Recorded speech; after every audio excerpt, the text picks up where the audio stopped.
So on the one side, you have folks like Sam Harris or Richard Dawkins who suggest that science has conclusively disproved the existence of God. And then on the other side, you have folks like Stephen Meyer who say, no, when you look at the science, what you see is God's signature in the cell and DNA. You see sort of clues that God has left behind as to the organization of nature in a particular way that bespeaks of an intelligence beyond mere evolution, for example. How does someone go from being a total skeptic to a believer? Really has changed me in every way by realizing that our souls are eternal. I think part of it is that we are here to learn lessons. The only way we can really kind of survive and thrive with these kind of challenges is to face them together. This is Dr. Eben Alexander.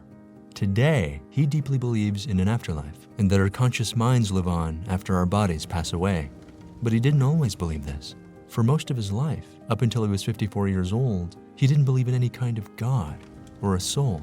He was a neurosurgeon who spent 15 years as an associate professor at Harvard Medical School. After operating on countless patients, he came to believe that the brain is really just a kind of machine, and that when the brain dies, everything about who you are disappears along with it. This is a worldview often called materialism, and it's a mechanical vision of the universe and our place within it. For Dr. Eben Alexander, this left no room for a soul or for any kind of consciousness that survives after we die. But all this changed after a terrifying brain infection put him into a coma. In his book, Proof of Heaven, A Neurosurgeon's Journey into the Afterlife, he describes how bacteria attacked his brain, completely shutting down some of the most important functions we think of as making us human. The real mystery is that our current scientific understanding of the brain tells us that Eben shouldn't have been able to perceive anything at all. And yet somehow, he had the most real and vivid experience of his life. A near-death experience that revealed to him that death isn't the end, that there are higher states of being, as well as vast and incredible worlds beyond this one. This is the story of a man who crossed over into a world so real that it makes the one we're living in now seem like a dream by comparison. A journey into a life completely changed by an experience of the divine. On November 10, 2008, Dr. Eben Alexander went to bed with an unusual pain in his back. That night, every time he moved his body even a little, he felt a jolt of pain shooting through his spine. When he finally got up to take a bath in the early hours of the morning, he suddenly lost all consciousness. Paramedics came to take him to the hospital, and he fell into a coma. Eben was infected with a rare kind of bacterial meningitis. In cases like his, the meninges become swollen. It's the membrane that protects some of the most delicate parts of our body, the spinal cord and the brain. And it was here that the bacteria attacked his brain's outer layer, the cortex. When this happens, it impairs our most critical human functions, memory, language, and emotion. All of it gets shut down. Out of all the people who come to the emergency room in the condition that Eben was in, 90% don't survive. And even for those that do, many spend the rest of their lives in a vegetative state, and they never fully regain consciousness. Eben's prospects were bleak. As doctors and nurses worked to keep him alive, inexplicably, he found himself somewhere else. In a strange world of darkness, a place without time and without any memory of his life before his coma. He thought to himself, what is this place? How long have I been here? Somehow it felt like he'd always been there and always would be. There was a sound of deep rhythmic pounding in the distance, like a heartbeat. As he looked more closely, he saw what looked like roots and blood vessels on the walls that surrounded him. It made him feel like an earthworm, buried deep in the ground. And so he called this place the realm of the earthworm's eye view. Suddenly he saw something new coming out of the darkness. Just above him, a pure white light with thin strands of whitish gold was spinning and moving towards him. It made the sweetest, most harmonious music, growing louder the closer it came. In the middle of that light, he saw an opening. He felt himself being drawn into that opening, and in a flash, he was in a completely different world. He flew high above a countryside, green and lush, with indescribably brilliant colors. He glided over forests and fields, rivers and waterfalls. He watched as people and children ran and laughed below him. They sang and danced in circles filled with joy, with the same living warmth as the flowers that blossomed all around them. Eben called this place the Gateway Valley, and then he realized that he wasn't alone. There was another presence here, a beautiful girl with blue eyes flying beside him. She smiled at him, not with a look of romance or friendship, but with a sense of love that was somehow beyond all these things, beyond all the kinds of love we experience here on Earth. And then millions of butterflies flew around them, soaring down into the fields and coming back up again, like a living river of color fluttering through the air. And then she spoke to him, but not through words. It was a direct communication that burst through him like a wind. Eben understood that she would be his guide in this place. He writes that it's impossible to fully capture her message with words, but if I had to translate the meaning, it would be something like this. You are loved and cherished dearly forever. You have nothing to fear. There is nothing you can do wrong. She communicated all this instantly, and he felt an incredible wave of relief and peace flow through him. Eben says that the message about doing no wrong is often misunderstood. It doesn't mean that it's okay to harm other people. It's the insight that whatever you've done in your past, whatever regrets you have or mistakes you've made, you can find redemption. You can find forgiveness and healing and chart a positive path forward wherever you are now. And then she said, We will show you many things here, but eventually you will go back. She guided him to a place of beautiful white clouds. Shimmering spheres floated across the sky. Eben understood that these spheres were also divine beings. As they passed by, they sang indescribably beautiful music that swelled with pure joy. And then he felt a new presence changing everything around him, shifting it into a higher vibration. Without words, Eben began asking questions to this divine being. Where is this place? Who am I? Why am I here? With each question he asked, answers came back to him instantly, crashing through him like a tidal wave of pure insight. Eben saw that there isn't just one universe, but many of them, more than we can ever imagine. But what lies at the core of all of them is love. Each of these universes has darkness in it too, but only because of the necessity of free will. Because the choice to do good also requires that there be a choice not to do good. All of this is essential because without free will, there can be no growth, no forward movement. And as painful as the darkness seems to be in our world, within the broader picture, it's love that overwhelmingly dominates. And it's only through love that humanity can be saved. Eben writes that, I saw the abundance of life throughout the countless universes. Some of them are so far advanced beyond humanity. I saw many higher dimensions, but they're not separate from us. All of these worlds are part of the same divine essence. These insights were life-changing, but there's a very important missing piece to this story. In order to understand how it fits in with what comes next, we have to look at a key detail in Dr. Eben Alexander's past, the fact that he was adopted as a child.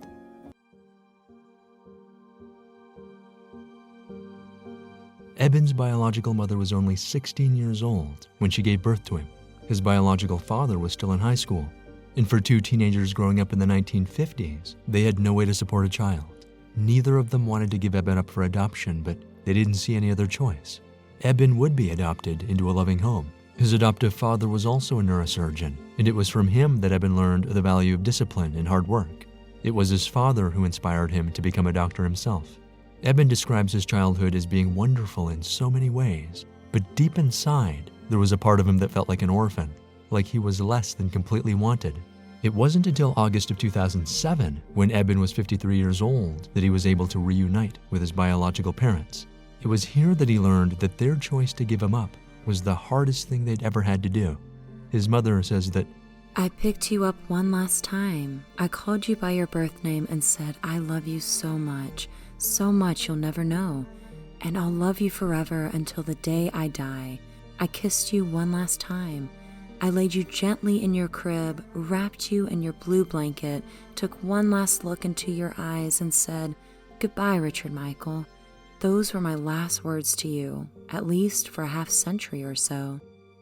There was another surprise. Eben learned that he had a biological sister named Betsy, who he never knew about. She died 10 years earlier, and so they never had a chance to meet. He learned that Betsy had a kind heart and worked at a women's crisis center where she helped victims of abuse. And she loved animals and often took care of stray cats and dogs that she found in the neighborhood. Eben's biological family promised to send Eben a picture of Betsy one day, but it wasn't until after he woke up from his coma that Eben would see that photo. All of these memories faded into the background while Eben was in his near-death experience. He looked down and saw the same trees and the same sparkling streams below him. Eben's guide was still flying next to him, and her message was the same. We will show you many things, but you will have to go back. Eben realized that he was being led on a kind of tour of this higher plane of existence. He traveled back and forth countless times to many different planes. The further he went, the more that was revealed to him in the same wordless and instantaneous way. Eben writes that, I came to understand that love is without a doubt the basis of everything, and it's not just an abstract idea. It's the real day-to-day love that we all have access to. It's what we feel when we're in the warmth of family and friends, when we feel a real and genuine connection with something outside of ourselves. It is, in its purest form, completely unselfish and unconditional. This, I believe, is the single most important truth of our universe, that we're all part of the divine, and nothing can ever take that away. There's a deep part of us that already knows this, but all too often we get disconnected from this understanding. Why? The answer may come down to the very thing that Dr. Eben Alexander spent his entire life studying, the human brain.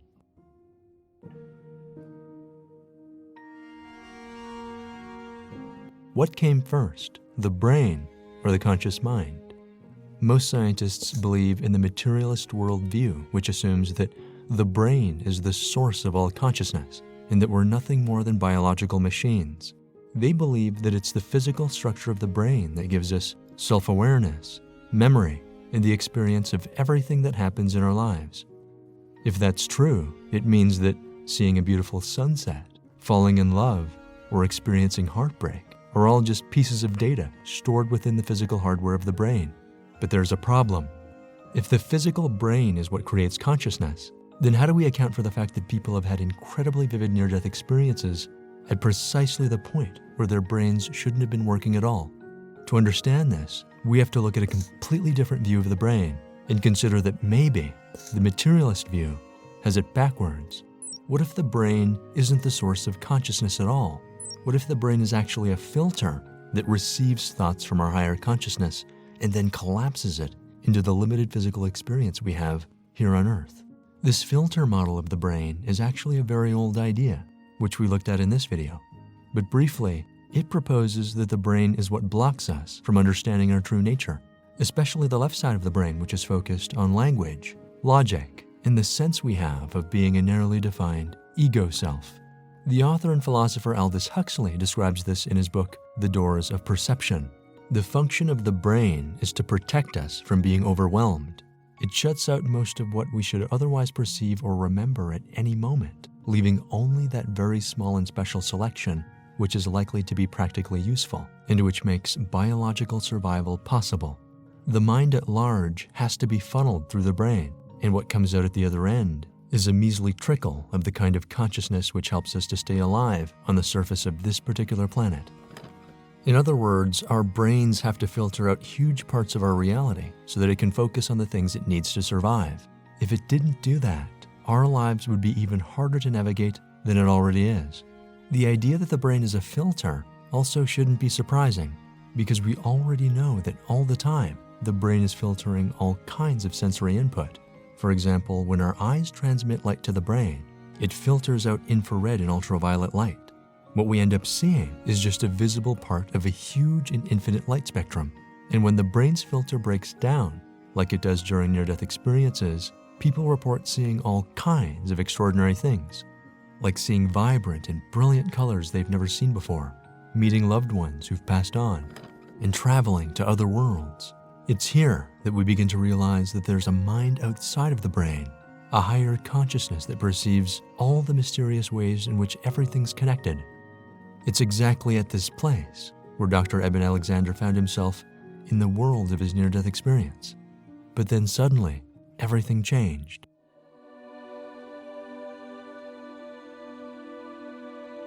He watched as the sky began to shift, and all around him were the same divine beings, but now they were whispering, murmuring. He couldn't tell what they were saying, but he later realized that they were praying for him. He felt himself being pulled downward until he arrived back at the beginning. Once again, at the place he called the realm of the earthworm's eye view. This is where he started his journey, but this time he He saw human faces in the walls. They were speaking to him. He recognized these faces as people he knew.